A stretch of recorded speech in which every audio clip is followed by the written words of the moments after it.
very much, everyone, the Irish Cancer Society and ECL for inviting me today.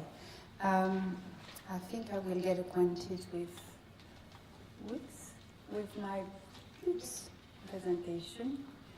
And today, what I will talk to you about is a few words about actually what is a smoke-free partnership. I would like to give you a background on the tobacco control instruments that exist at EU level. I think it's important that I do that because very often when I travel around Europe, it's not always understood the relationship between what's happening in Europe and actually what's happening at national level on tobacco control. Then I will list again what are our Tobacco Products Directive priorities, what are the myths surrounding this Tobacco Products Directive put by the tobacco industry, what has happened so far, what we need to do. I said what you need to do, but what we need to do together, and I'll finish with some conclusions. So what is the Smoke-Free Partnership?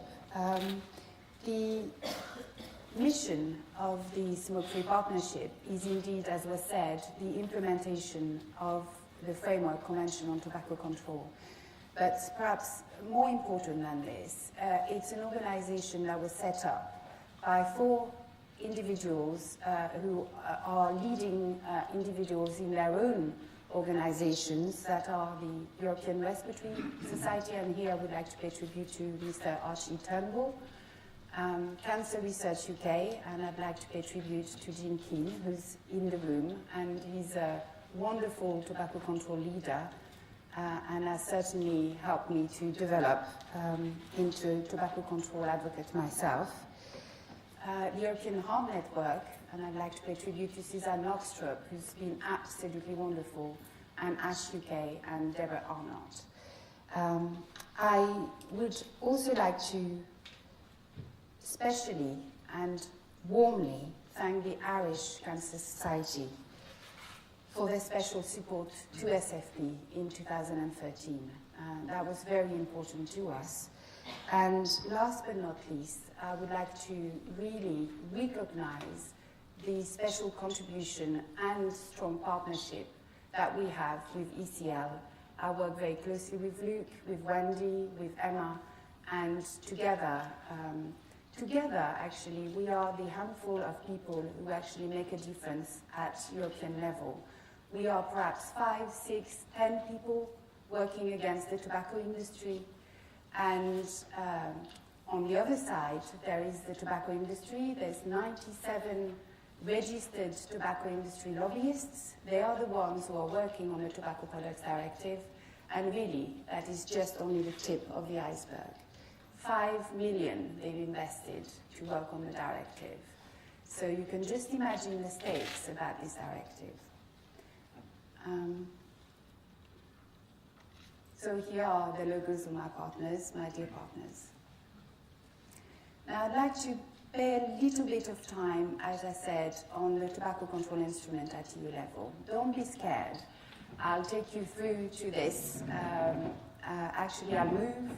What we have at European level is directives, and we have 2 directives on tobacco control, the one on advertising and the one which we are working on now, which is the Tobacco Products Directive. We've got a very, very important recommendation, which is on smoke-free, but we also have taxation, and indeed there we have a tobacco tax directive, and we've got also tobacco control in other policies, agriculture, research, customs, development. We've got the FCTC, as was mentioned, we've got the public health programs, and we've got the ex-smokers unstoppable. And I said that the mission of the Smoke-Free Partnership is the implementation of the FCTC, and here you can see the kind of work that needs to happen. This is Article 11 and 13 and 9 and 10. They relate specifically to the Tobacco Products Directive. But then you've got Article 8 of the FCTC that relates to the recommendation. Article 6 is taxation, and so on and so forth.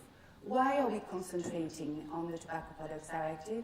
It's because it's happening now, and if we miss the boat, then it won't happen, this chance won't happen for another 15 to 20 years.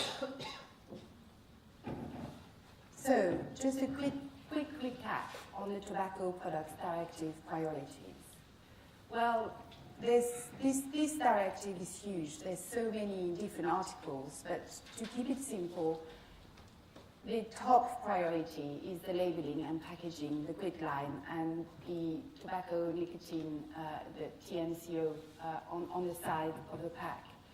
The banning of ingredients and additives, which increase the attractiveness of tobacco products.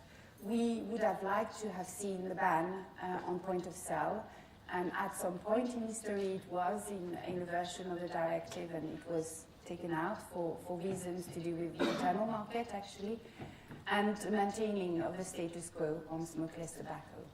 The bottom line is that, as was said before, the priority is to prevent young people from picking up a habit and from beginning to smoke.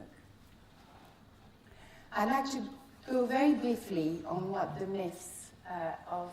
I mean, Jonathan went through these myths and of the tobacco industry, and they're the same everywhere. So the TPD proposal will increase illicit trade. The TPD proposal will put farmers out of business. The plain packaging will be bad for retailers, and there will be lots of jobs. And then we go on. The TPD proposal will introduce barriers to trade.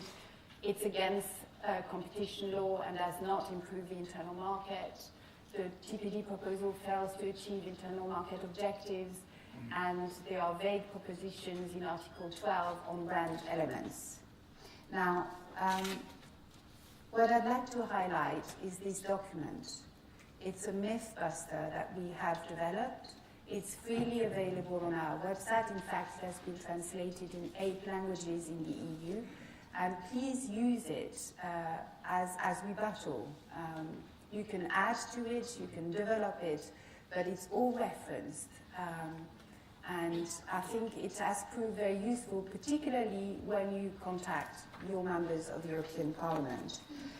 Also, if anyone is saying that there's no evidence, I'd like to tell you that this document, which was developed by Cancer Research UK, the packaging of tobacco products, and there are many of the documents that have been developed that we could send you if you don't have them already in your own organizations. The bottom line also is that whatever the tobacco industry is saying, it's never peer-reviewed. The only thing that they are just excellent salespeople. I like that picture myself. I think it's just a nice thing to remember when I meet them in the Parliament.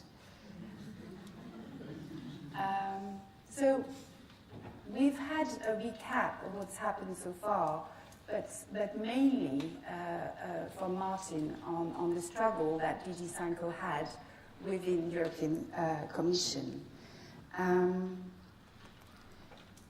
The European Union has 3 institutions, so there's the European Commission, the Parliament, and the Council.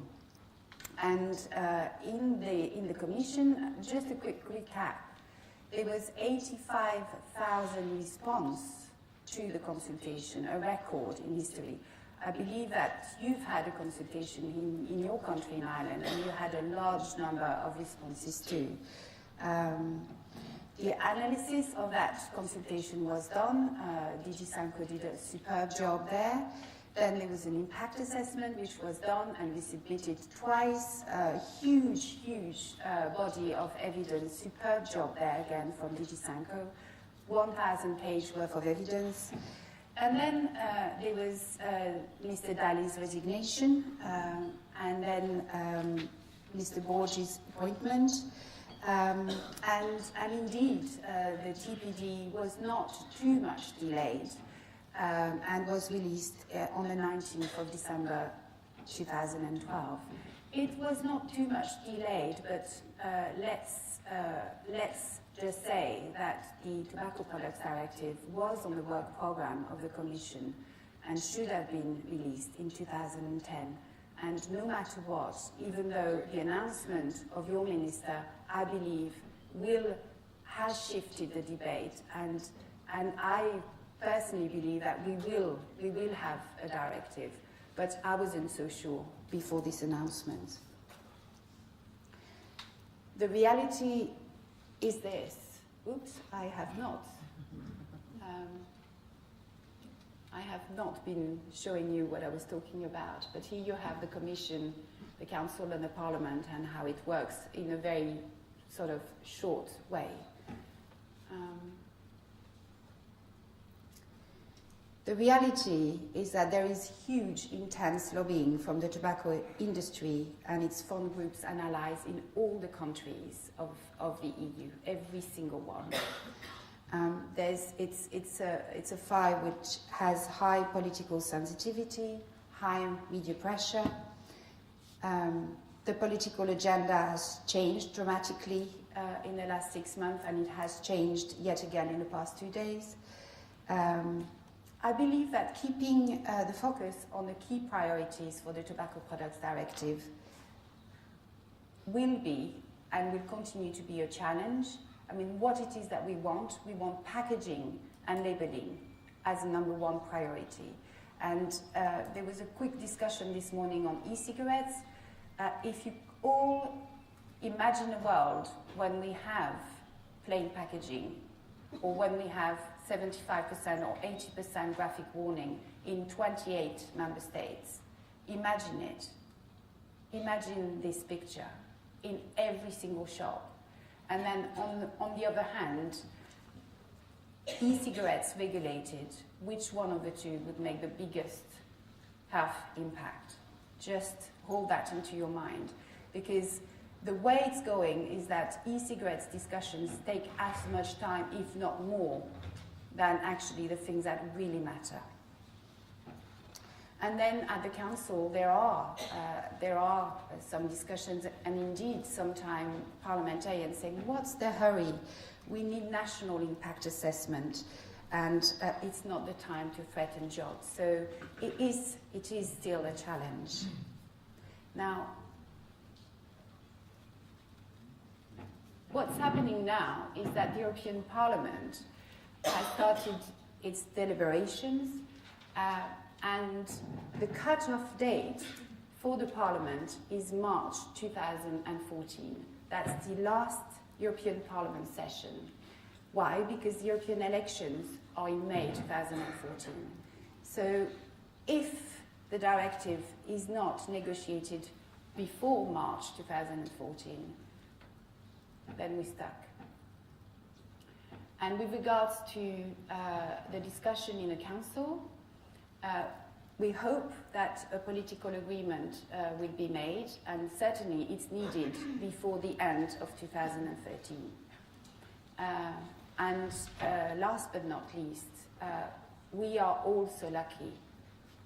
It's really, I could not pay more tribute to the Irish presidency for bringing so many working groups and for working so hard to ensure that things are moving forward, and so that the 28 countries, some countries have not yet a final position on this directive, but the Irish presidency has done a fantastic, fantabulous, wonderful job, really, and again, the announcement of the minister, I believe, will push some countries to adopt their position sooner rather than later. Now, don't be frightened. I'll move next to this. But this is actually what's happening at European level right now.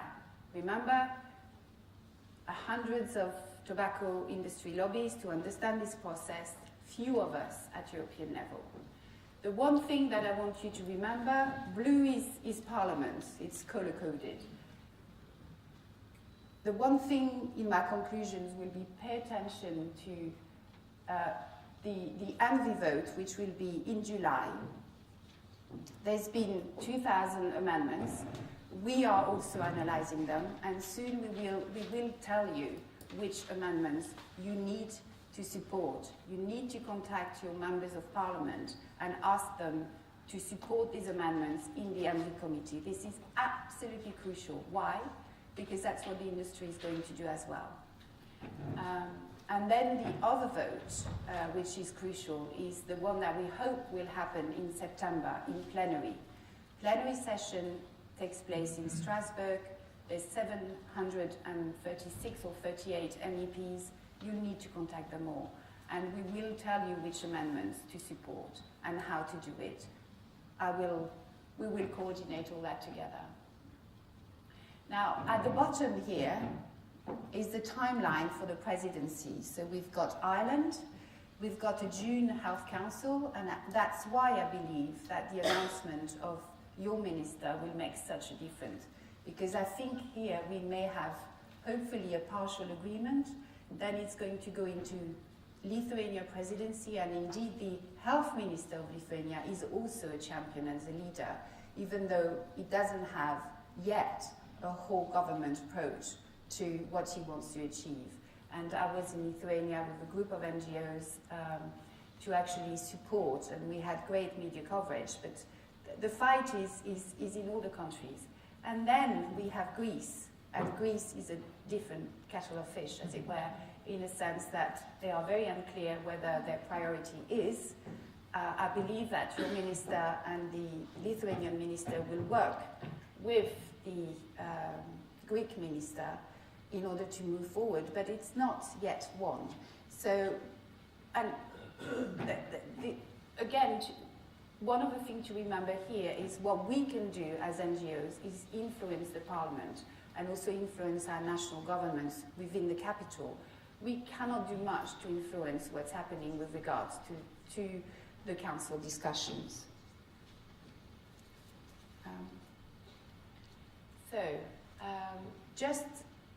Just a quick recap on who is who.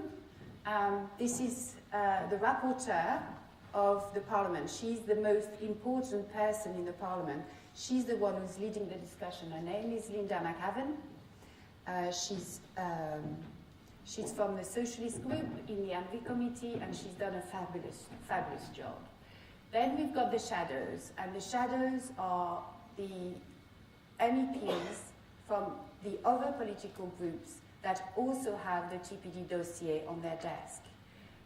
So there's Karl-Heinz Florenz, who's got a very difficult job because the German EPP group, and indeed the entire EPP group, is not necessarily going to be easy in the parliament. What I would say is if you get in contact with any EPP group, focus on women. There are those who actually will help. And I believe that the EPP group will be split in the parliament. Then we've got the ALDE group, again, there will be a split depending on the countries, but more on our side. The Greens are generally very much on our side. And you also have Martina Anderson in the ENVI committee, and she's been a great leader. And I would invite you all to contact her. She's been very, very good. I believe she's from Northern Ireland. Yeah.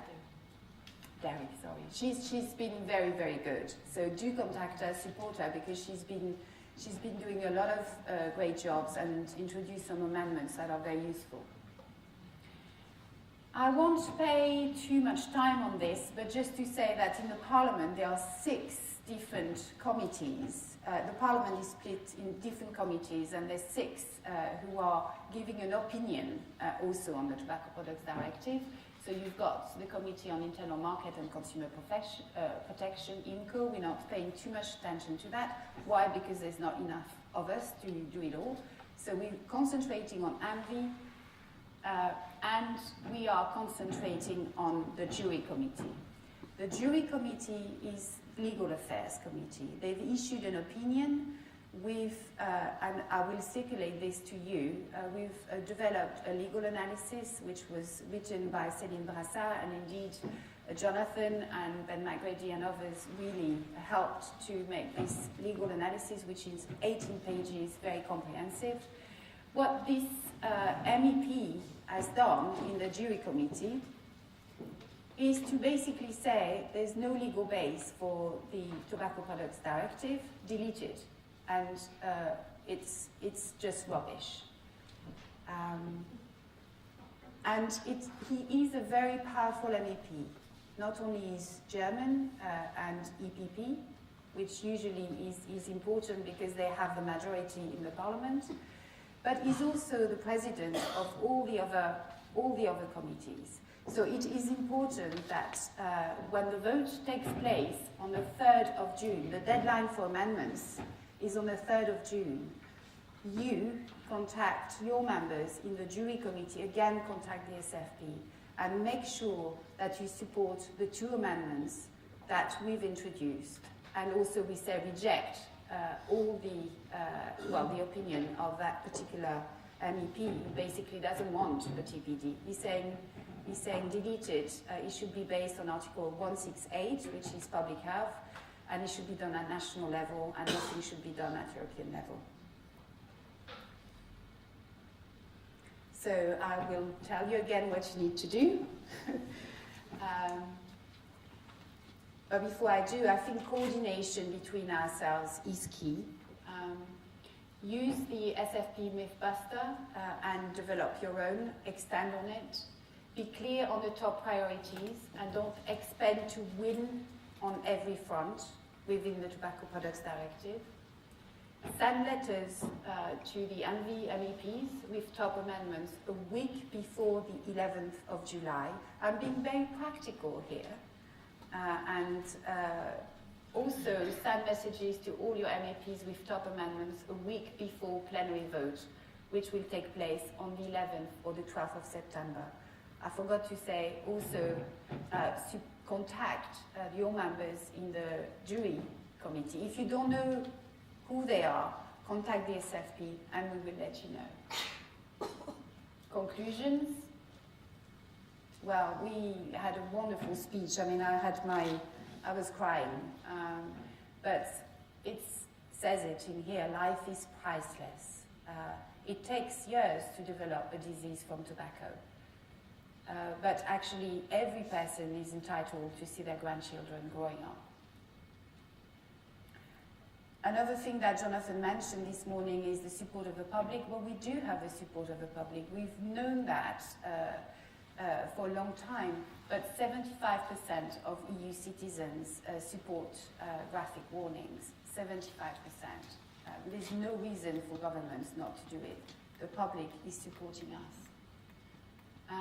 And I'd like to leave you with my hope for the future, and wouldn't it be wonderful if in 2015 we saw this? Thank you very much.